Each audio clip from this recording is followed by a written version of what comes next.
Je suis en compagnie de mon auteur invité de cette semaine, Marie-Lou Bourassa. Bonjour Marie-Lou, ça va bien? Bonjour.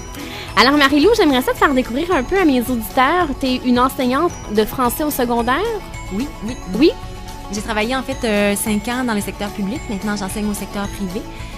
Mais c'est surtout la possibilité d'enseigner à 100% une tâche en français. Je suis en 5e secondaire maintenant, donc on peut se concentrer beaucoup sur la littérature, ce qui est quelque chose que je trouve vraiment intéressant. Et l'écriture, est-ce que c'est toujours quelque chose que tu as voulu faire, écrire un livre? Ben, je suis tellement pas une auteure originale pour ça, mais oui, on espère toujours à un moment donné, quand on aime tout ce qui est la littérature, le français, etc., s'investir un petit peu là-dedans. Donc oui, ça me trottait dans la tête, mais je pense que j'attendais d'avoir un propos et un peu, c'est ma vie personnelle finalement qui m'a fait trouver quelque chose à dire. Le livre Parlons-en, qui a été lancé au printemps dernier, Pas peur du noir, un livre qui parle du deuil périnatal, qui est un sujet qui est quand même tabou, qu'on parle très très peu, surtout dans le domaine littéraire. Moi, je pense que c'est la première fois que j'en lisais sur le deuil périnatal. On parlait du deuil par la suite quand c'est arrivé, mais de vivre ça, de ressentir l'histoire, moi, c'est la première fois que je le lisais. Mais c'est un peu le constat aussi que j'ai fait pour avoir perdu un enfant. Quand on est dans la tempête des événements, j'ai comme pris conscience après coup que toutes les informations qui m'avaient été proposées, c'était beaucoup du documentaire, ce qui est pas évident à aller chercher en librairie ou à se concentrer pour lire ce type d'ouvrage-là, ou encore des témoignages. Et quand on vient de vivre des émotions fortes comme celle-là, on n'est pas toujours intéressé à se plonger dans l'histoire des autres. Donc, j'ai un peu perçu qu'il manquait peut-être quelque chose qui profiterait de la fiction pour raconter une histoire, pour qu'on puisse se laisser porter tout simplement par l'histoire de quelqu'un d'autre. Et ton but, c'était d'aider les couples, dans le fond, qui allaient vivre ça? C'est certain que mes premiers lecteurs, ceux à qui se destinait le récit, c'était peut-être de donner une voix justement aux parents qui avaient une très grande douleur et peut-être pouvaient profiter de mes mots pour exprimer et peut-être être communiqués également à leur entourage. Donc, qu'ils puissent mieux comprendre qu'est-ce que ces gens-là pouvaient traverser comme épreuve. Et ce que je trouvais bien dans le roman, c'est qu'on avait la partie où toi, tu nous expliquais brièvement ton histoire à toi, et ensuite, on découvrait l'histoire de Chloé.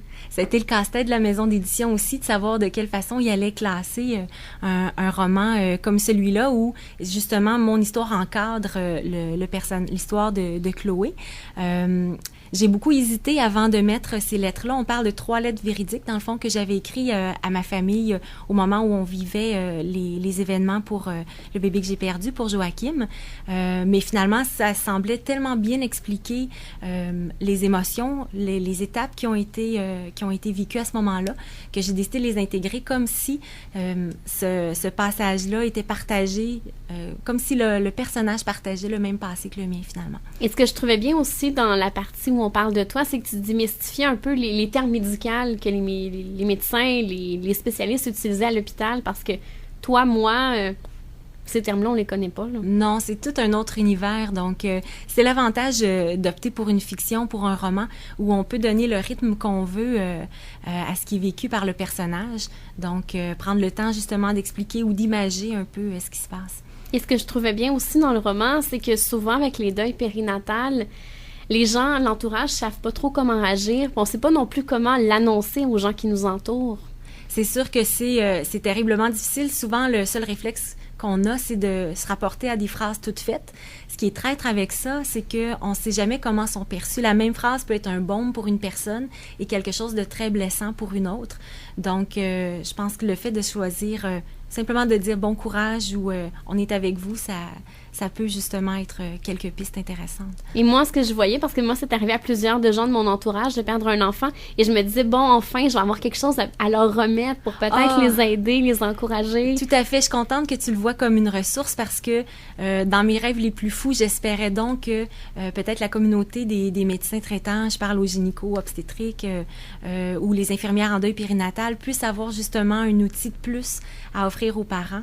Je sais que j'ai remis à ma propre gynécologue des signets qu'elle est contente de remettre à des parents qui, justement, se voient annoncer une nouvelle qui est terrible ou être comme moi vis-à-vis un choix qui est inhumain. Puis le fait juste d'avoir un geste à porter pour soutenir ces parents-là peut être apprécié. Et aussi, le deuil se vit de façon différente pour la femme et pour l'homme parce que la femme porte l'enfant pendant plusieurs... Elle a un contact direct avec l'enfant.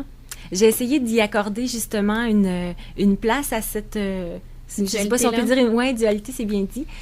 Justement, en consacrant un paragraphe, un chapitre au point de vue du père. Évidemment, c'est pas forcément ce que moi j'ai vécu personnellement. Je suis allée me documenter beaucoup pour écrire ce livre-là. Donc, je suis allée chercher un petit peu au niveau de la psychologie, puis au niveau des ouvrages, des informations qui pourraient justement donner une place au papa. Et ton conjoint à toi, comment il a perçu le livre? Oh, ça, on parle d'un sujet tabou. Oh, non, désolée. Non, je fais des blagues parce que pour mon conjoint, c'est une œuvre qui est extrêmement difficile à lire. Parce qu'en quelque part, les parents vont cheminer chacun à leur rythme. Les émotions peuvent être différentes à différents moments. Moi, j'ai beaucoup progressé en quelque part avec l'écriture de ce livre-là. Je l'ai vu comme un travail, mais je peux pas nier que ça a été quelque chose de bienfaiteur. Ça l'aide au deuil? Oui, lié au deuil, tout à fait. Pour mon conjoint, lui, ça a été quelque chose d'autre en parallèle, quelque chose qui lui est plus personnel. Donc, le fait d'avoir le livre sous la main, c'est certain que ça le ramène finalement aux événements initiaux. Mais est-ce qu'il a trouvé difficile le fait que vous parliez de votre histoire en début du roman? Je croirais pas. Ah, OK. OK, je comprends ta question. Bonne question. Je te dirais qu'il n'a pas complété la lecture du livre. Et puis, de toute façon, moi, en allant public avec cette histoire-là, il fallait que je m'assure d'avoir son accord aussi. Même si son nom est caché dans l'histoire, j'ai tenu à cette discrétion-là. Je sais pas comment il a perçu ça exactement.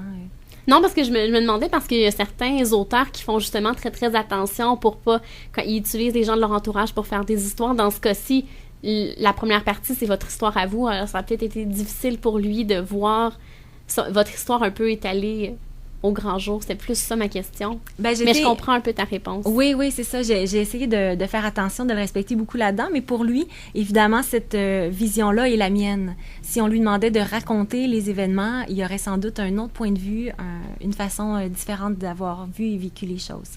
Si tu me permets, Marie-Lou, on va aller en musique et on se reparle dans les prochains instants.